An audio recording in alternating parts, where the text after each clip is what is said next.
Okay, hello everyone, and welcome to the webinar today. I'm going to give everyone a few minutes to get into the webinar. Attendees are rolling in thick and fast, which is good to see.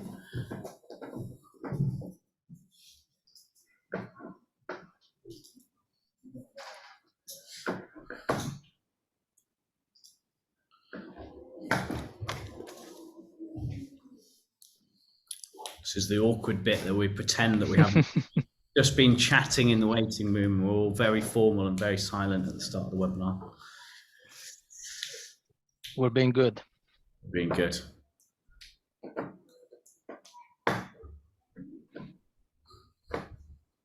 Okay. So, got loads of friendly faces. A webinar. Lots of Sourcebreaker clients in here. Welcome. Okay. Right, we'll give everybody one more minute, and then we will go live. Let me share my screen. Okay. Can everybody see the webinar deck? Sean, Eric, are we up? Yep, we're all good. Beautiful. Okay, perfect. Always check with that one. You don't want to be getting halfway through a webinar and no one can see what on earth you're talking about. Okay, brilliant. Well, yeah, welcome to the webinar on how to accelerate talent search and lower costs. For those of you who don't know me, my name's Adam. I'm one of the founders and was until very recently the Chief Revenue Officer at Sourcebreaker. Since the Sourcebreaker Bullhorn acquisition, I'm now the strategy director and lead the product within the Bullhorn ecosystem for it. So welcome. I am joined by two incredible guests today. I've got Sean from Cloud Call. Sean, do you want to give us a little intro? Hi, thanks, Adam. So hi, everyone. I'm Sean Hopkins. I head up product marketing here at Cloud Call. Really happy to be part of the webinar today. Really will focus on relationships and how that impacts the search and lowering of costs. So yeah, really happy to be here. Thanks, Adam. No worries. And I've got Eric from Bullhorn. Hi, everyone. My name is Eric Matif. I am on Adam's team now, but I'm a strategic manager for the automation elements of the Bullhorn platform. So I look after all automation things when it comes to the ATS and CRM side of things. Brilliant. Okay, so today's agenda. So I'm going to start by just setting the scene and talk a little bit about, ultimately why are we here and why is this topic going to be relevant. I'm going to pose a little bit of a question around the CRM battle. I'm then going to kick us off today really talking around candidate search and searching databases. I'm then going to pass over to Eric, who's going to talk to you about engaging candidates and really making most of utilizing automation for that engagement. And then Sean's going to come in at the end and talk to us about how do you really personalize this and build those relationships with candidates. And then we are going to have a good amount of time at the end for Q&A. So we'll be doing the Q&A within Zoom. So you should be able to just click on it now and start to ask questions. So if you think of them as we're going, I can try and multitask and get them queued up. If not, we can do them at the end. So to set the scene, ultimately, candidate search for lower costs. Why are we here and why are we talking about this topic? So from the Grid survey that was run in association with Bullhorn, it looked at the top 3 priorities for recruitment agencies within 2022. And very, very interestingly, and probably not surprising for every single person that's on this call, talent acquisition and talent experience were the top 2 priorities for recruitment agencies. Couple that with the economic environment that we see ourselves in right now of inflation and increasing costs around not only anything to do with candidate acquisition, but almost everything within recruitment businesses and the wider business context as well, then that puts you in a sticky situation where we need to acquire more candidates, we need to source more people, we need to engage with more people, but we've got a rising cost from it. But most crucially, we need to do that in a way in which it suits the candidate, that they have the very best experience with ourselves as a recruitment agency, because we all know the recruitment landscape has never been more competitive than it has previously.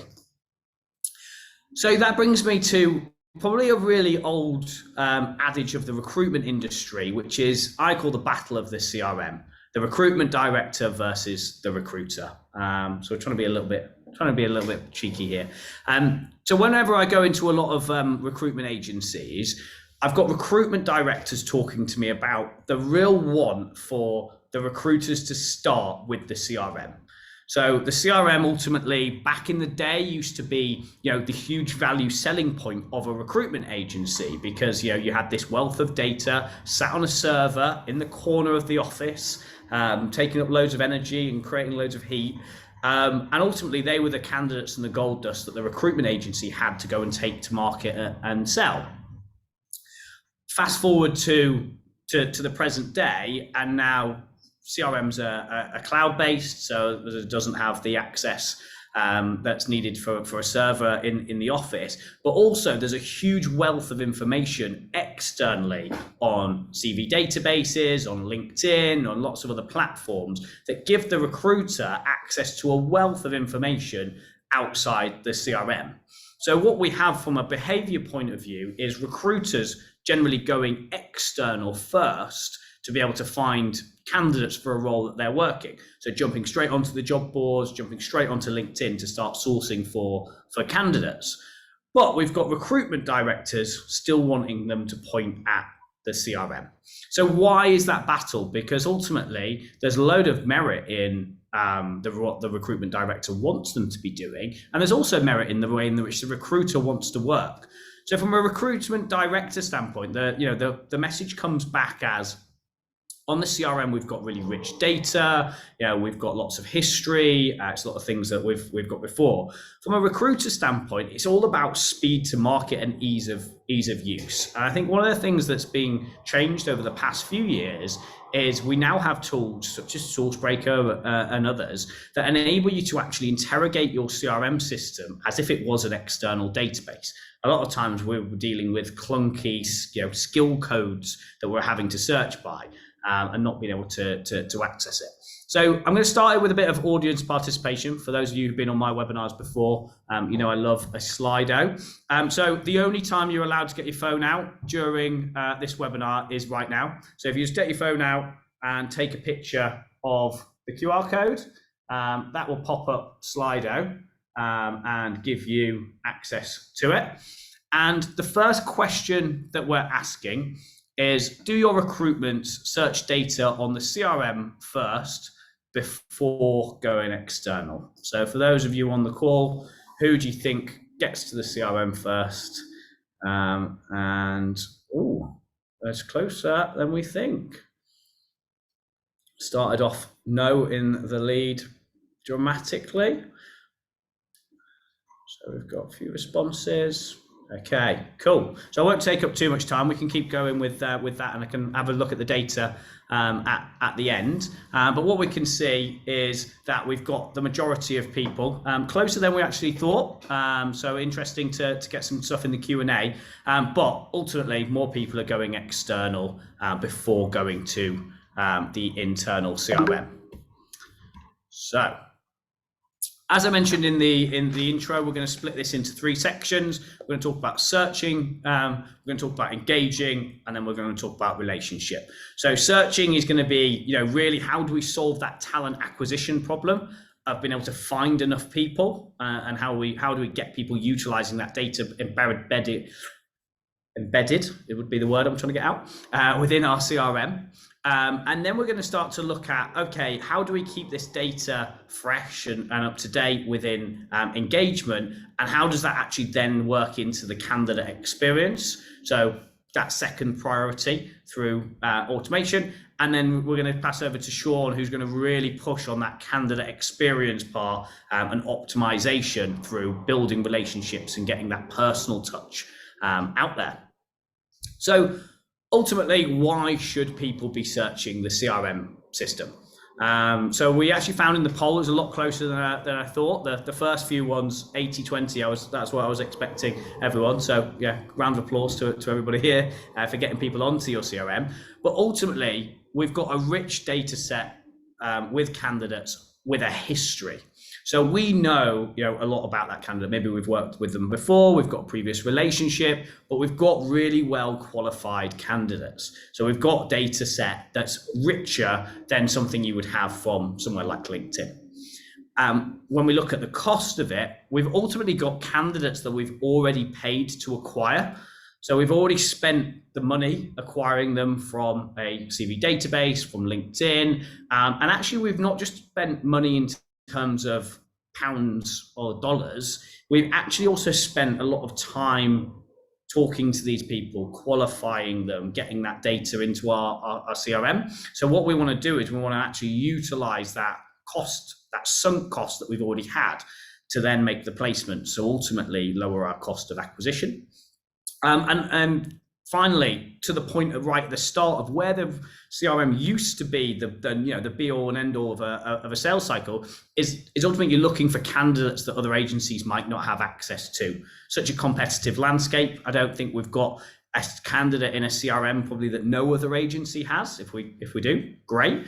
But the people who are competing with you on that particular job might not have exactly the same candidate set as you do.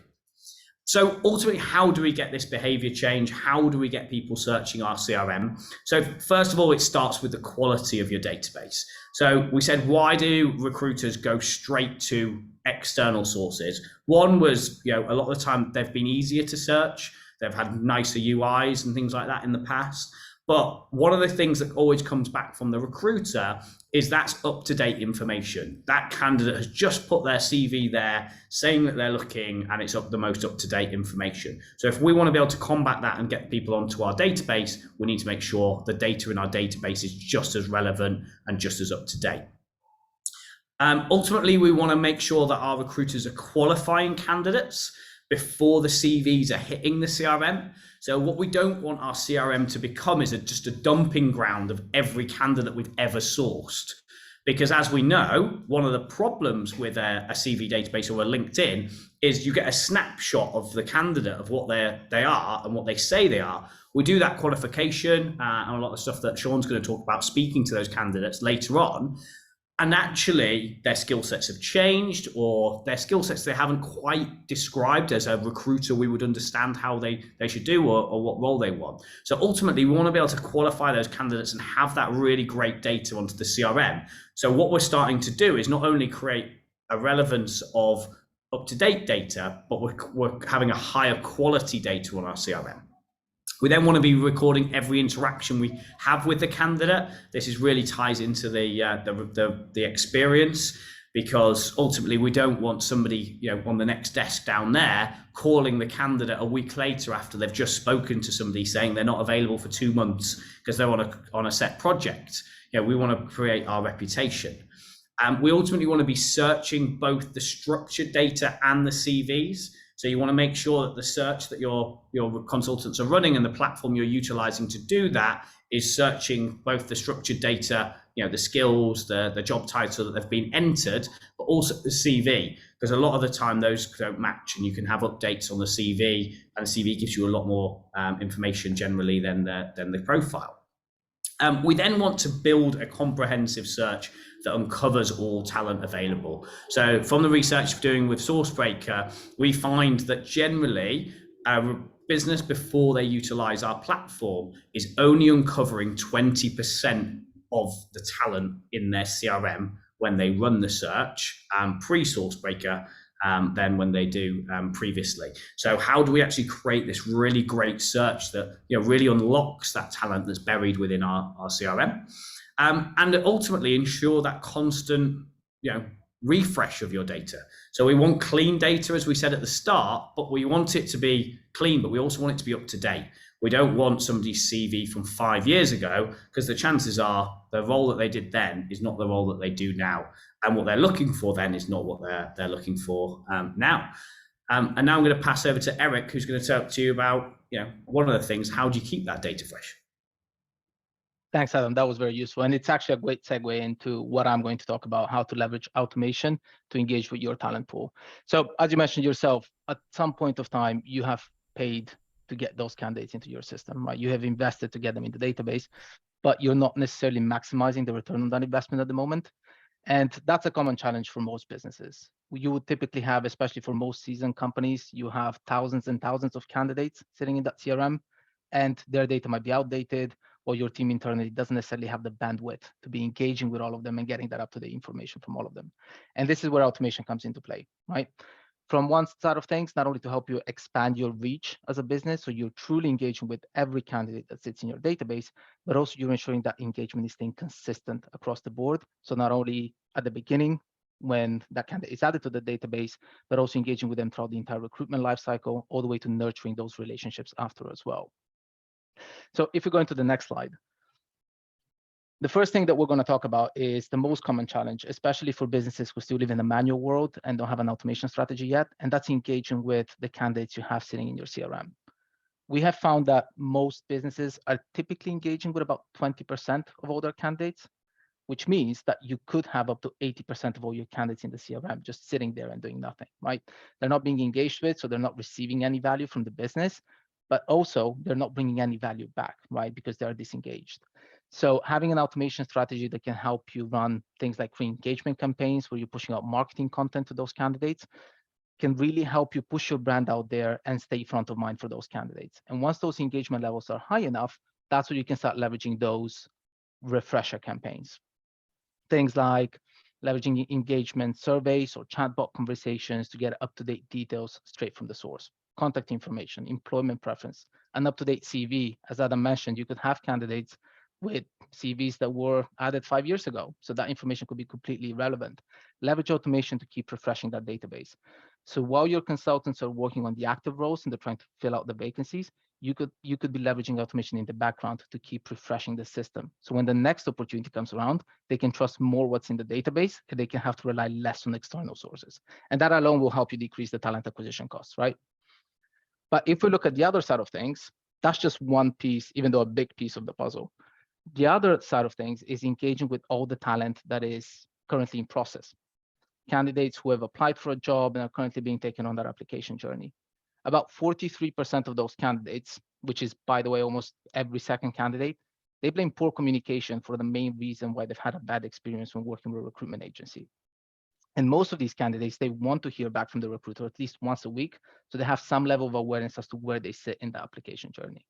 So this is where you can start leveraging automation for things like acknowledging an application, maybe introduce a screening survey or an engagement with knockout questions like a chatbot conversation, where that candidate feels engaged from the very moment they apply for the job. Even if they are progressing further in the process, acknowledging them and telling them that they have progressed, or even if they have been rejected, not keeping them in the dark, you're providing consistent communication all the way up until that candidate has been placed for a role, including interview confirmations, maybe leverage an SMS communication strategy that has been building up in demand quite a lot, and we're going to talk about it in a few minutes.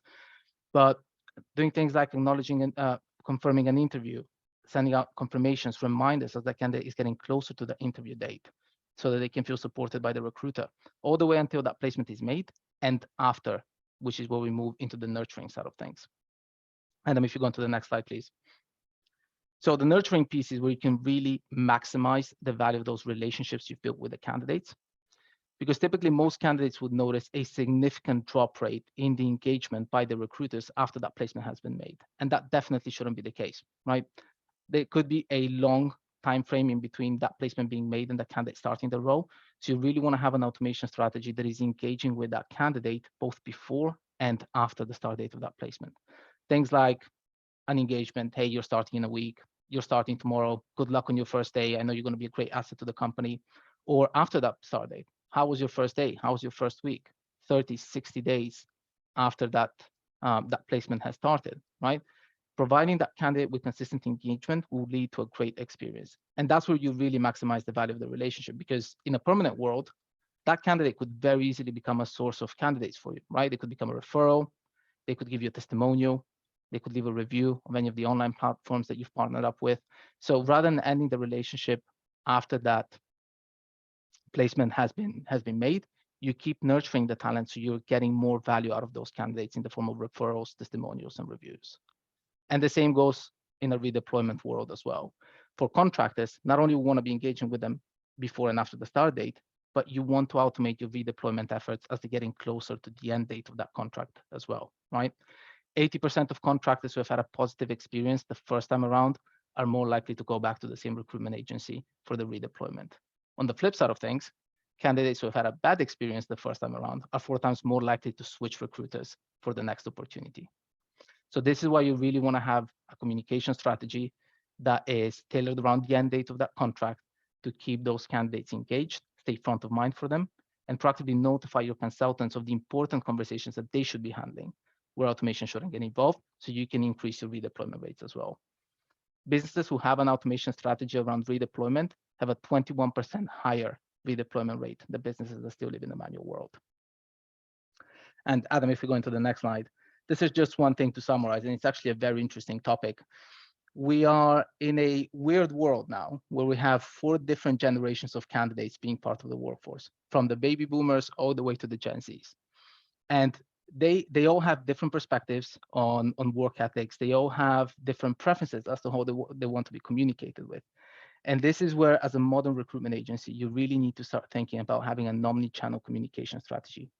And for those of you who don't know what omni-channel is, omni-channel communication strategy essentially involves having multiple channels of communication or methods of engaging with a candidate and integrating them in a way that the candidate experience is seamless for them, regardless of what channel they use or what stage in the process they are in.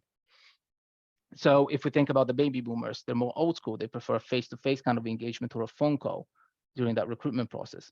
Going into the millennials and the Gen Zs, they rather SMS, or they would prefer to engage via instant messaging or even a chatbot engagement instead. So all the different channels that we discussed so far need to be part of your communication strategy to be successful in providing a great candidate experience. The first example that we talked about was re-engaging with all those passive candidates as a business, so you can keep up brand awareness. That's where you can create those HTML-rich kind of emails, those marketing emails that you can push out to your talent pool. That's what we see as a business to candidate kind of communication strategy. When we start thinking about the communication in process, like acknowledging applications or interview confirmations and reminders, that's what we see as an automated recruiter to candidate communication strategy. And the same goes for SMS, by the way. SMS has built up a lot in demand lately, mainly because the generation of the bigger portion of the workforce is now the millennials and the Gen Z, so they have that preference as a communication channel. But also SMS has a significantly higher open rate and response rate when we compare it to email. So if you don't have an SMS strategy, I would encourage you to start thinking about implementing one into your business as well.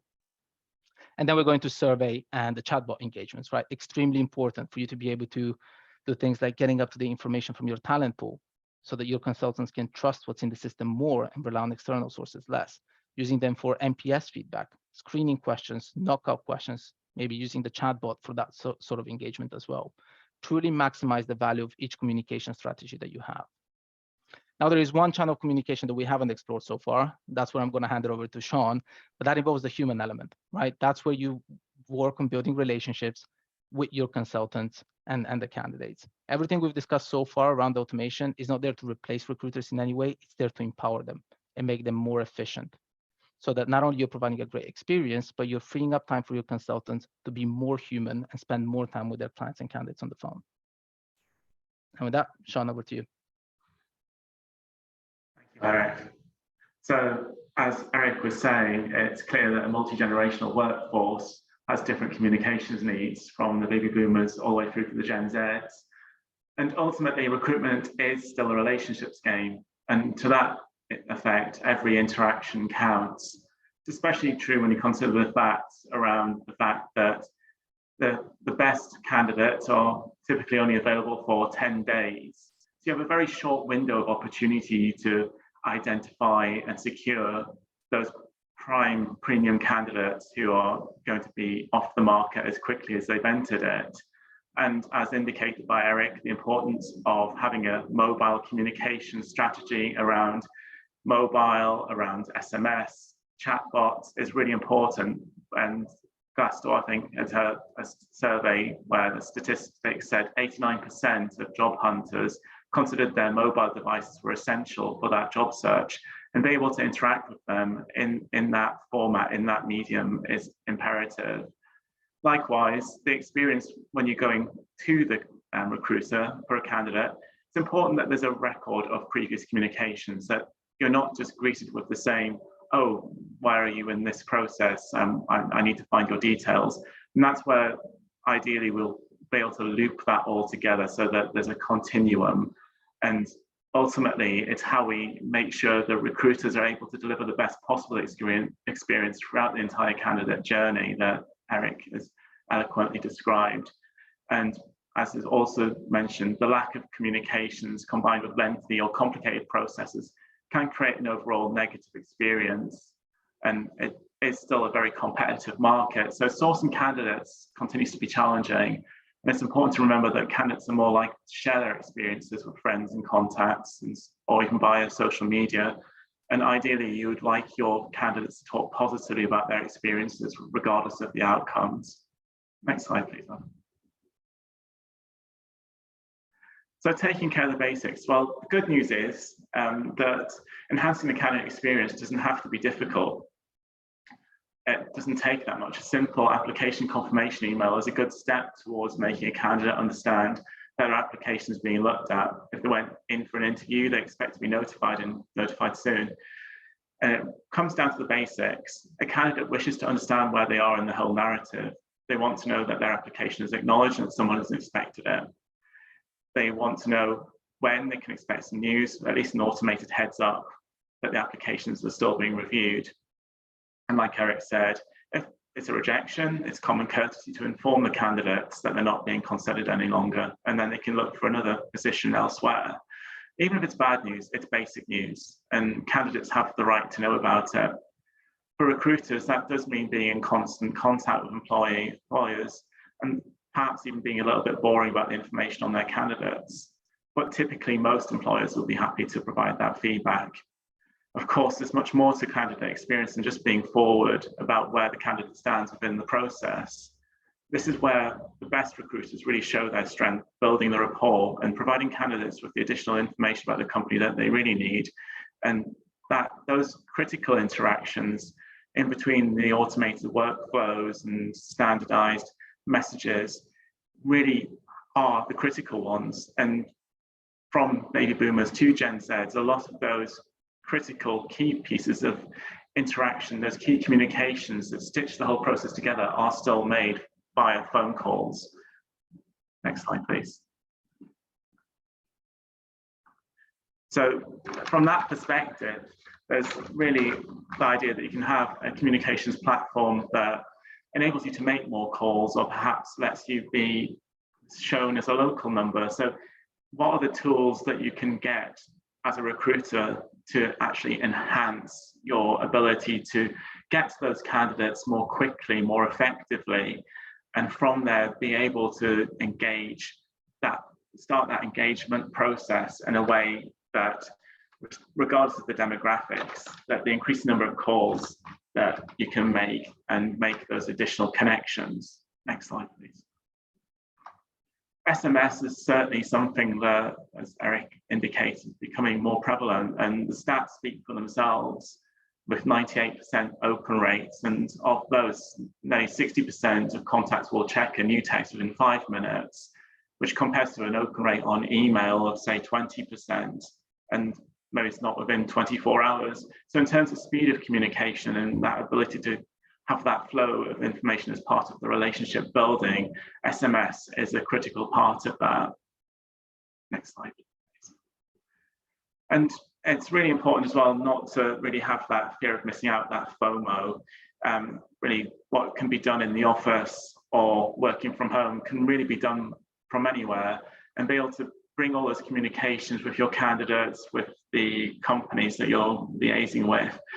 Having that all brought together is really important wherever you are. Next slide. So what does that mean?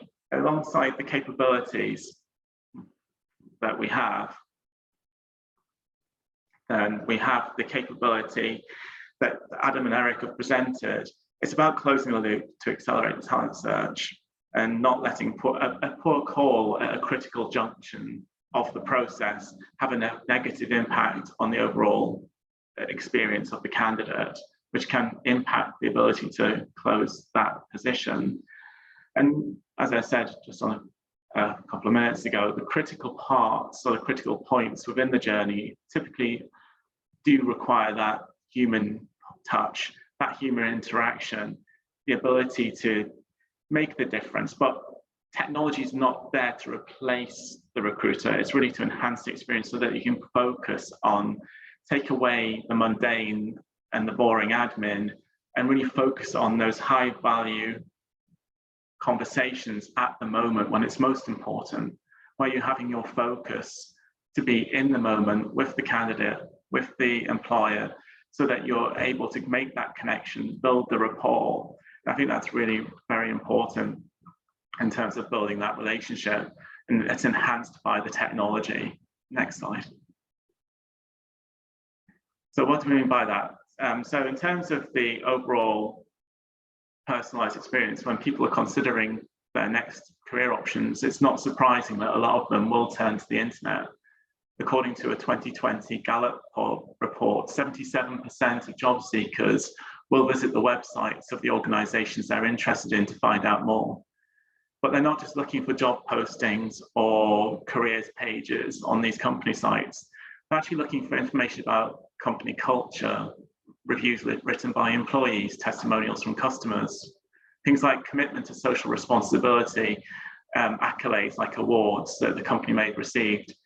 Applicants are looking for a cultural fit and want to understand the company's ethics and purpose before they commit to a new role. I think from that perspective, the ability of a recruiter through that conversational piece in terms of that qualifying and engaging with the candidate, both from the candidate's perspective, but also from the employer client perspective, is really very important. It emphasizes the benefit of why making sure when it comes to recruitment, businesses need that multi-channel strategy for comms. So while social media and things like LinkedIn act as a great repository for potential candidates, well, currently I think there's something like 720 odd million members on LinkedIn worldwide. And even within the UK, there's over 30 million. It's an awful lot of noise and an awful lot of talent out there, and it's really difficult to cut through that noise. And that's where the personalized experience will really drive things forward. And that's that emphasizing the benefits that make sure when it comes to recruitment that really delivering that personalized experience in the future could be around things like AI, that based on demographic data, you could actually create the correct channels and messages that are bespoke to an individual using those sort of algorithms. But for the moment, we certainly have some way to go. Next slide, please.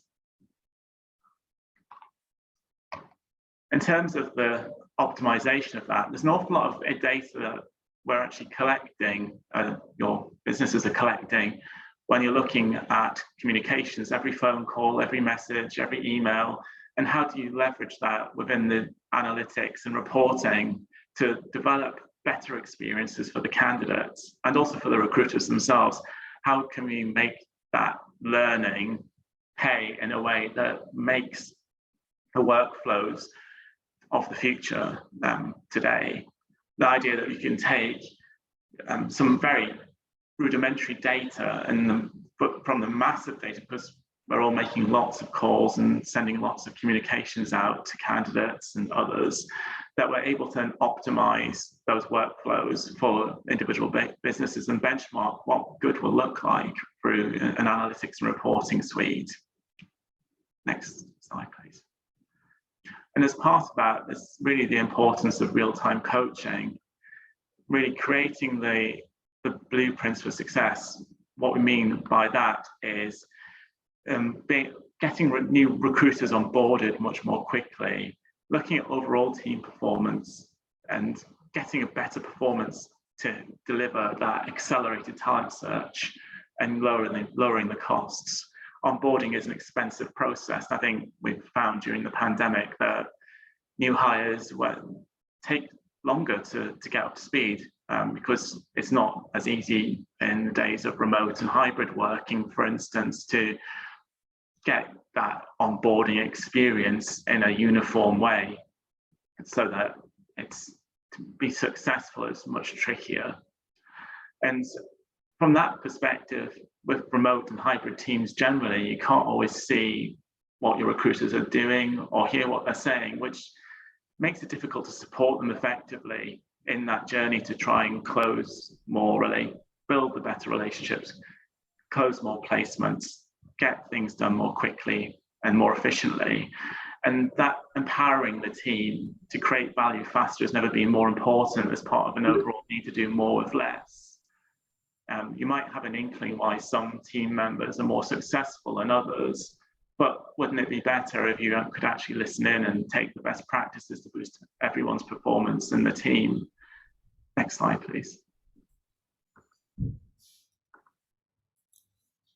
Okay, perfect. Thanks, Sean. Thanks, Eric. So I'm going to do my very best to wrap up what we've heard today. I think key things from Sean is it's all around making it personal, like putting the front and center of that ability of your recruiters to build those really relationships, and that the technology should be there to empower that and almost get out of the recruiter's way to enable them to do what they do best.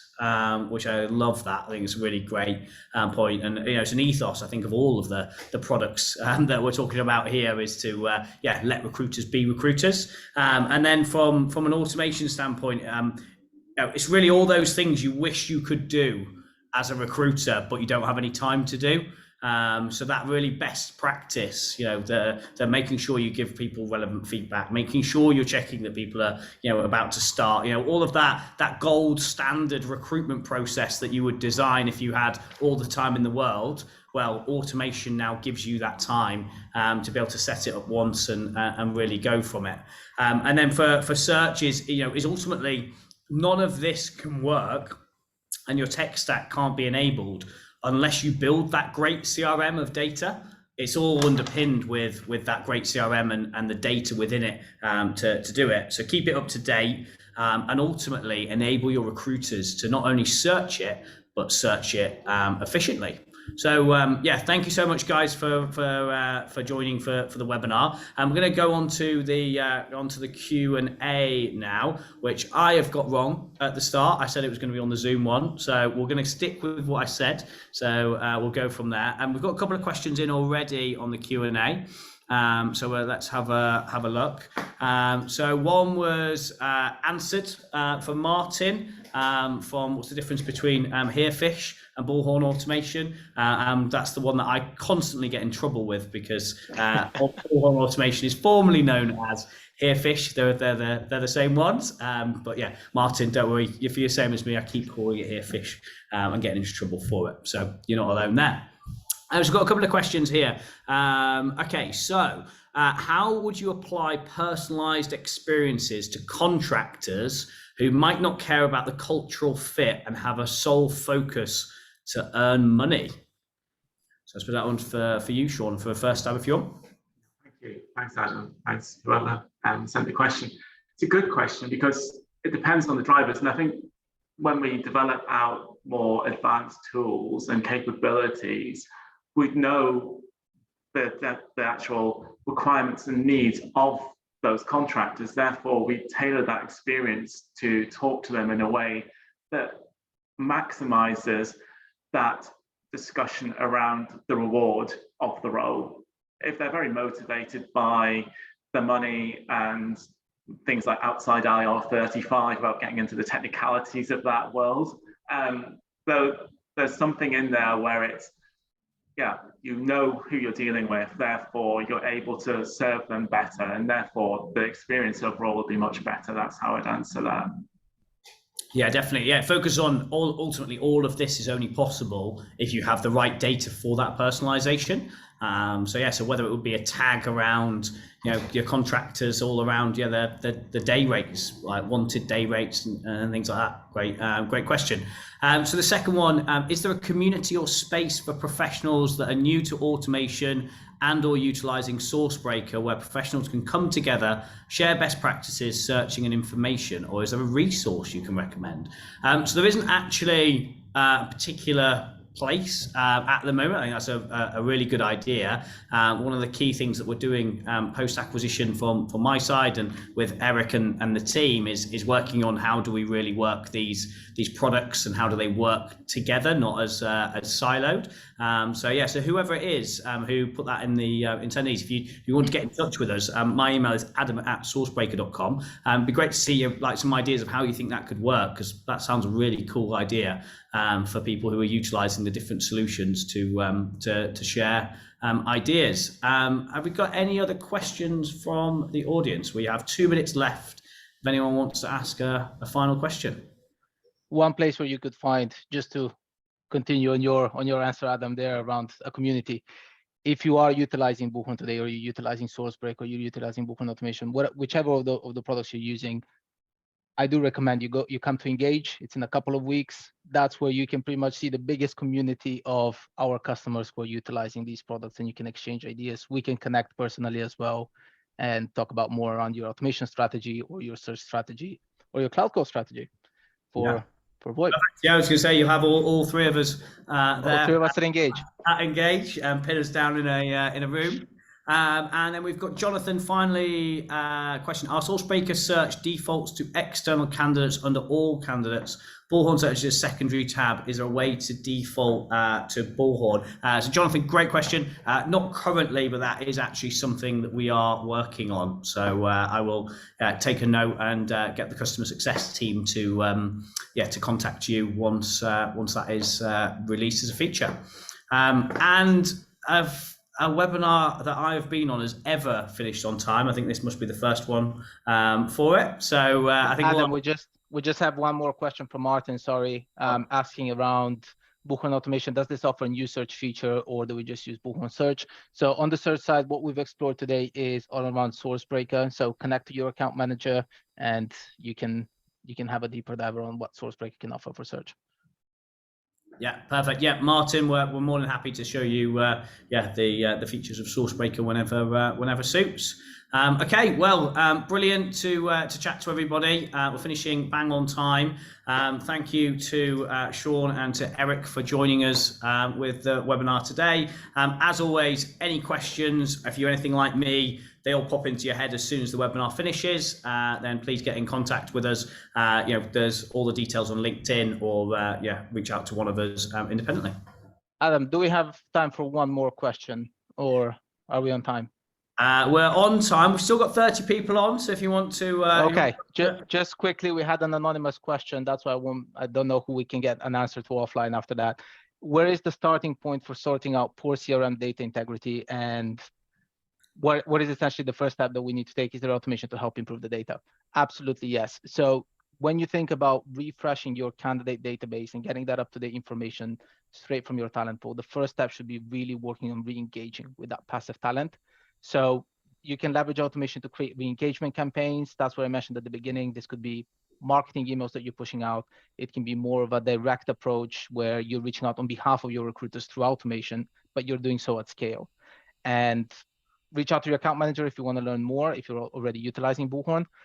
But one of the strategies that you can apply is utilizing the engagement score that automation has to offer. So as that engagement score goes up, this can be an indicator for you to request that up-to-date information from those candidates and start refreshing the system. Amazing. Brilliant. Well, yeah, thanks everyone. Thanks, Eric. Thanks, Sean. And we'll see you all soon. Thank you, everyone. Thank you.